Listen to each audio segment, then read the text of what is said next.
Guys, Guy and Kalamazoo here. Want to make sure I'm recording. I was just recorded like 5 minutes worth of commentary, and for some reason my computer just froze, and I was like, okay, what is this doing? Okay, so today I was talking about, I wanted to get on and talk about a few things, and Sunday, it seems like Sunday when I'm winding down the weekend, I've done things around the house, I've enjoyed the family, and the weekend time away from work.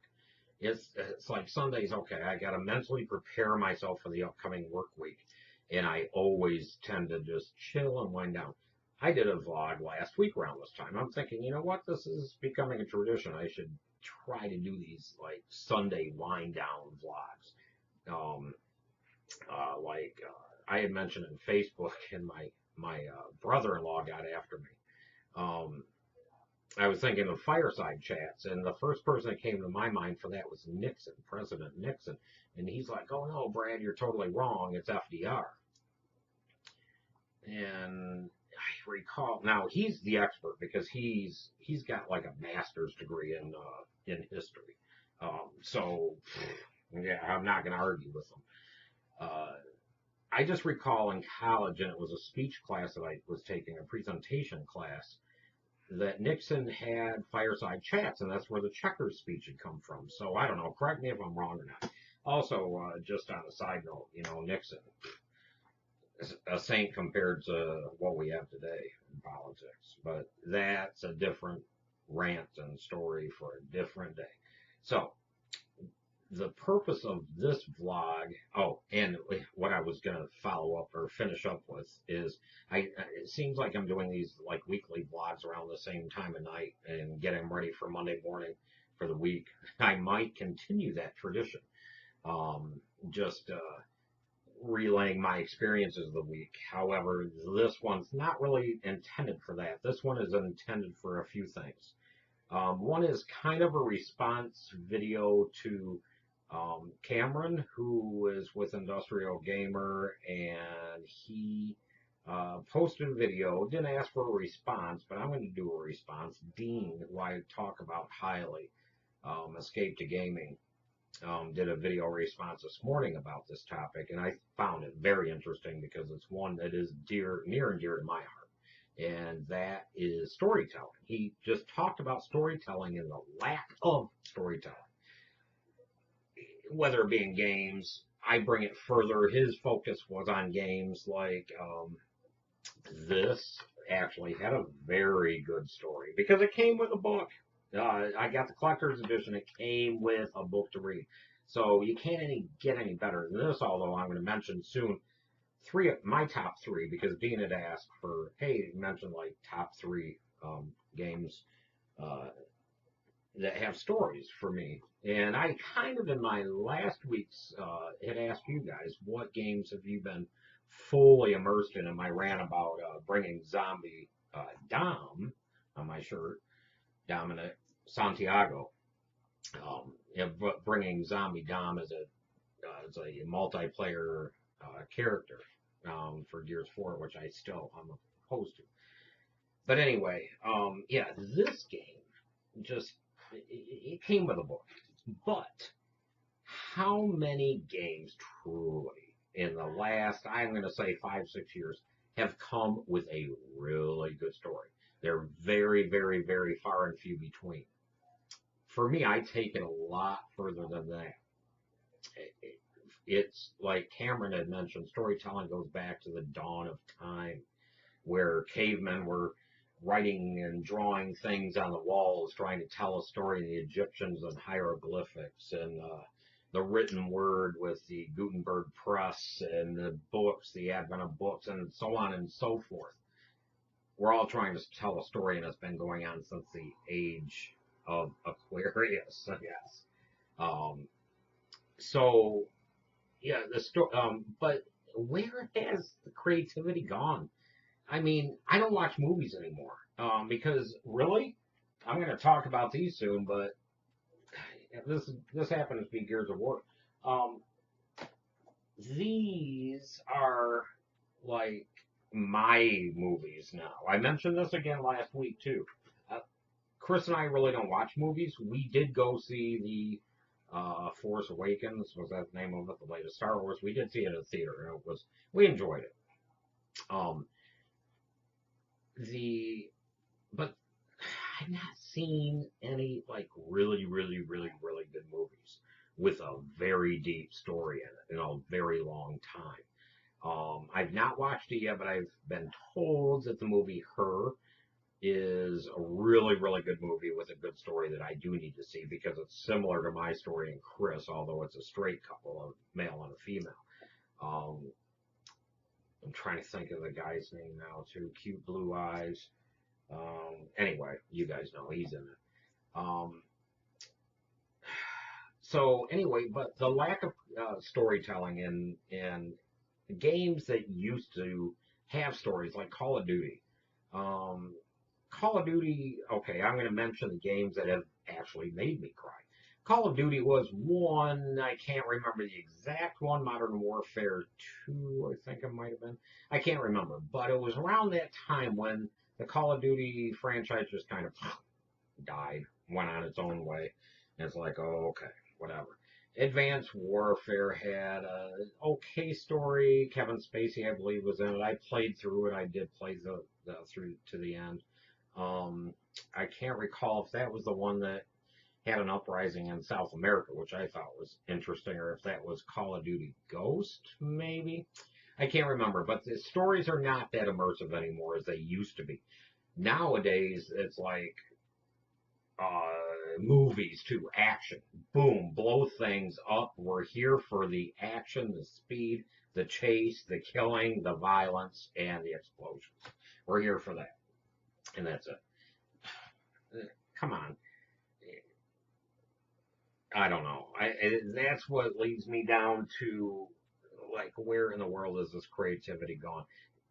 I'll bring up television. Television. I don't watch TV anymore. Yeah, I do. I have to say I watch some reality because I do enjoy Food Network. I watch a lot.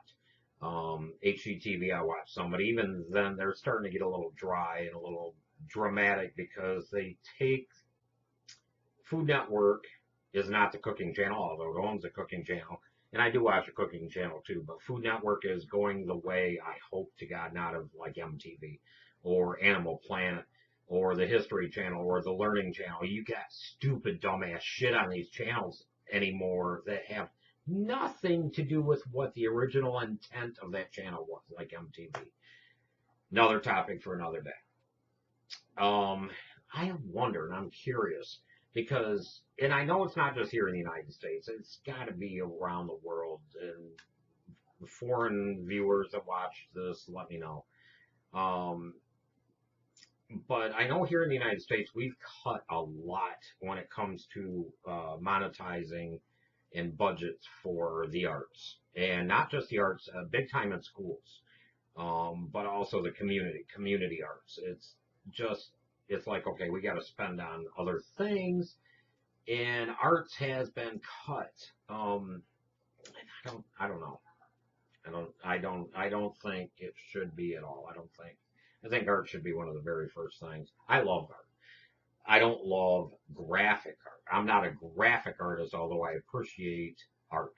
I am more of a writer. As I mentioned on my last video, I do have a book. You can look it up. Here's a shameless plug for it. It is called Repercussions. I don't have a copy of it up here. I'd show it to you. You can look at it on Barnes & Noble. Amazon, I believe, has it. But Brad Allison, Repercussions, and there you go.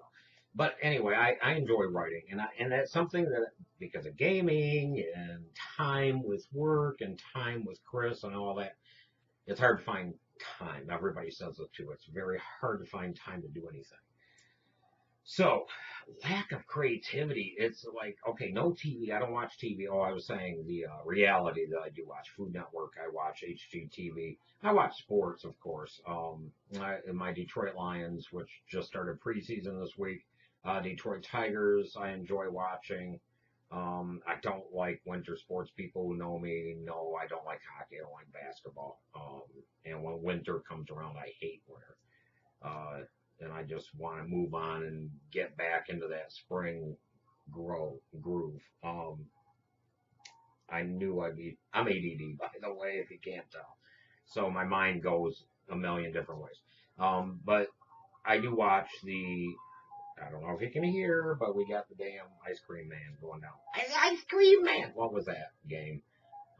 Criterion Games made it, I think. It was a Burnout. It was a little, god damn, I should see if that is available. I think it was on the 360. Burnout Crash, I think it was. It was just a little, not a handheld game, but it was like a little indie game. And you had to destroy as much as you could. I think it was called Burnout Crash, but if you destroyed the ice cream truck that came by, you got like a bonus spin and things would happen. It was a wonderful game. Look it up. I've got to see if it's backward compatible though. And that's another thing. I've got to get a 360 before they, and I want a new one too. I'd rather prefer to buy a new one than used, because they've stopped production and the inventories are going to be gone. So anyway, my response to the lack of creativity, the lack of writing, it's not there anymore, and I don't know where it's gone or what we can do to get it back. Okay, so for Dean had mentioned, what are your games you've been in video, and he mentions all these games. He has a handful of games. Well, yeah, my number one, of course, I just held them up, is this, which I'm going to talk about here shortly. But this is Gears of War 1. This was actually a very good buy. I bought this at a flea market, I think it was, or a used game. They had used CDs games.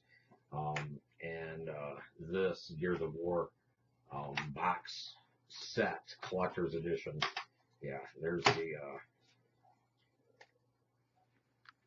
disc. I think we picked this up for $8, and this actually, I wonder what's on it says limited edition bonus disc. I don't even know what's on the bonus disc.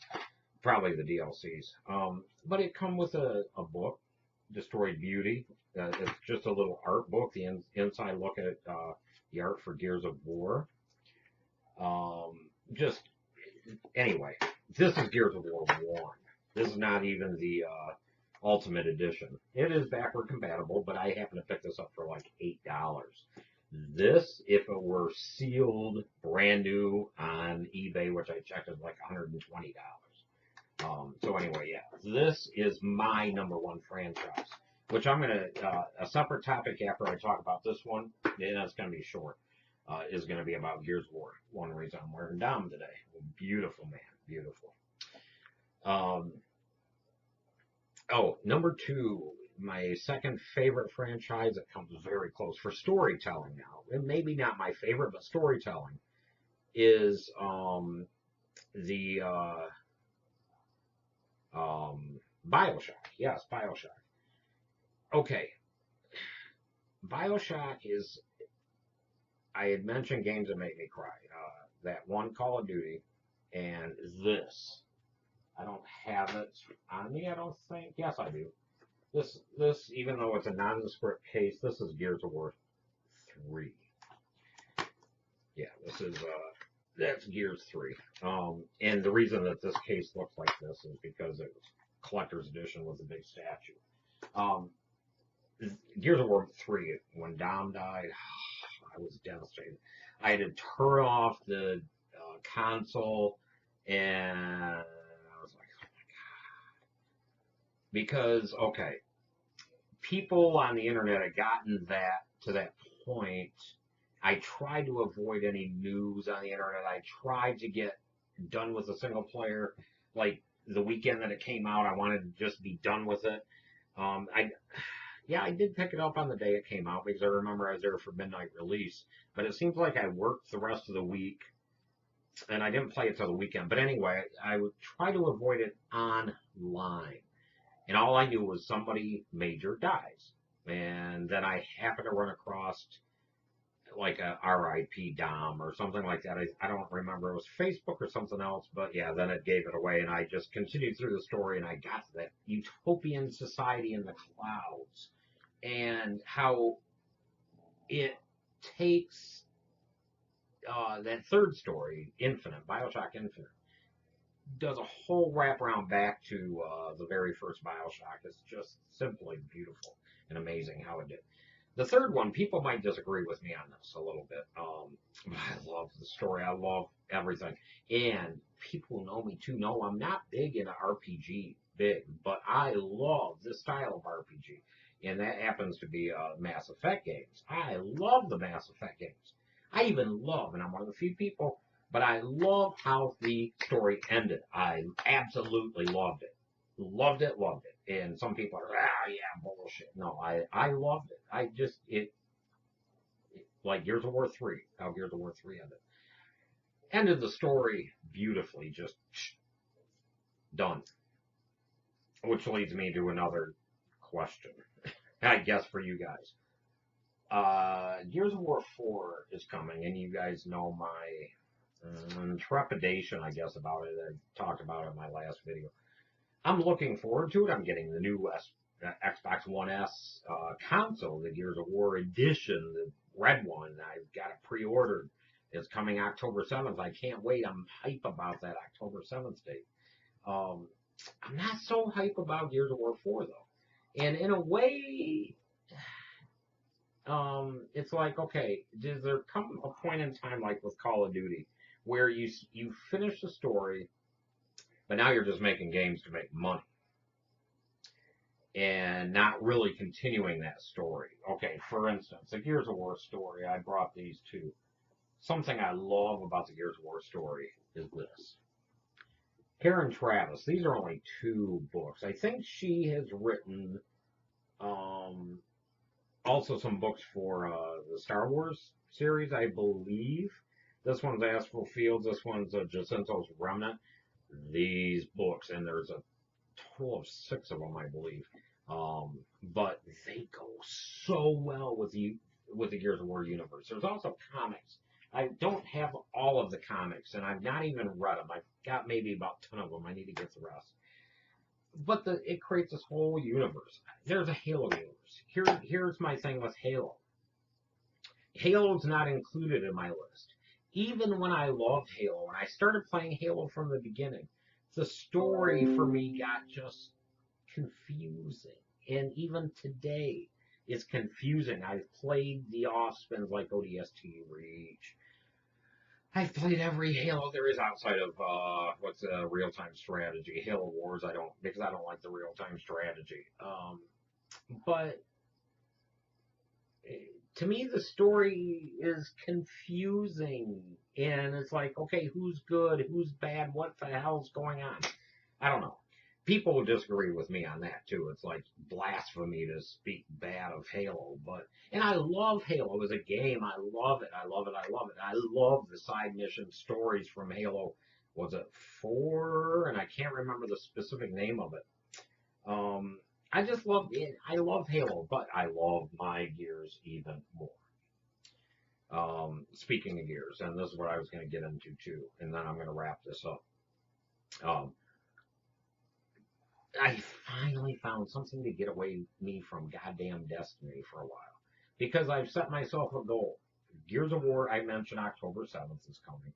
Gears of War 4. I may even live stream it. I don't live stream, guys, but I know the Xbox has capability of just opening up Twitch and I can live stream. But I might for Gears 4, because it is coming out 4 days early. And you guys, if you want, you can stop by and say hi and get a sneak peek of some of the Gears of War 4. So I've set a goal between now and then. I think it's like 50 to 60 days away. I want to play through again these games. Like that, yeah, I showed you guys the Gears of War 1. I'm not going to play through the old style. I've got Gears of War Ultimate, which I've already played through this many times. I do have Ultimate, though. I've been playing it today, especially the online multiplayer. I'm trying to get to level 25, and I happen to be at 22. So, get through Gears of War 1, 2, and 3. Gears of War 2, just play it again, and 3, and Judgment. Also, I'm one of the few people that enjoy this too. In fact, getting online with this, um, because it is backward compatible, this game, and but there's actually people that are playing this still online, the multiplayer, and it is funner than shit going on and playing Master at Arms, or this game has a free for all mode that the other games don't have. That is so enjoyable, and it's fun just getting on there because it tells you how many people are on the servers or worldwide, how many people are online playing, and it's like it breaks it down. So it's like, okay, you get down to Master at Arms, there's only like 30 people playing. Team Deathmatch, which is one of the bigger ones, it had like about 50 or 60. Then you go into free for all, and there's like 120 people playing. So you don't really have to wait for a game. So anyway, guys, yeah, this is 20 minutes. I do want to keep it short. Um, and yep, from this window to yours on this Sunday evening, I'm going to start doing these Sunday evening from my window to your type deal things, updates, weekly updates, and I would like to keep them short. So 15 minutes to half an hour. Half an hour definitely cut off. I know a few of my vlogs or videos have gone past that. But that's okay. So guys, this was my response to, I don't know, I can talk about it so much more than what I did. I know I just kind of brushed the surface, but my opinion on creativity and my response to storytelling for Cameron's video, which I'll put a link down in the description. I'll also link Dean's response. So anyway, guys, and my question, I guess, for you is, what do you think of creativity, and do you think we're okay with it here in the world, or there's a lack of it? What's going on? So, and not just with games, but with anything. And again, you guys were good and answered my question last week. What games have fully immersed you? Some of you guys even came out and said Fallout, which I've got to get in more into Fallout. I've just got to get into it more. Perhaps next year. I hate to say it, next year, because now for the next couple months, I've got these. September 20th, I will be drawn back into Destiny because of the Taken King coming. 2 weeks after that is going to be Gears 4. And I'll probably be on Gears 4, I'm going to say at least a good month, because right after Gears 4 and a couple weeks after that is Titanfall 2. That's it for me for the year, as far as I know. There's a few indie games I think I want to get, a few indie titles, but for me that's it this year. I know Chris has got some things coming. I think we're both going to get the new Pokemon Sun and Moon. I'm getting the Sun, he's getting Moon. But yeah, outside of that anyway, I'm going to be busy. Fallout 4 is not in my foreseeable future until maybe early next year. And yes, I did mention I've gotten out of the vault, and I have gone into like the first city. I've met the dog. I have my dog at the gas station. That's as far as I've gotten. So, but I do enjoy coming to that in these winter months of Michigan coming up. So anyway, guys, take care. And again, from my window to yours. And you know, like the video, leave a comment if you want. I don't give a fuck. You guys know that. So yeah, take care. Have a good week.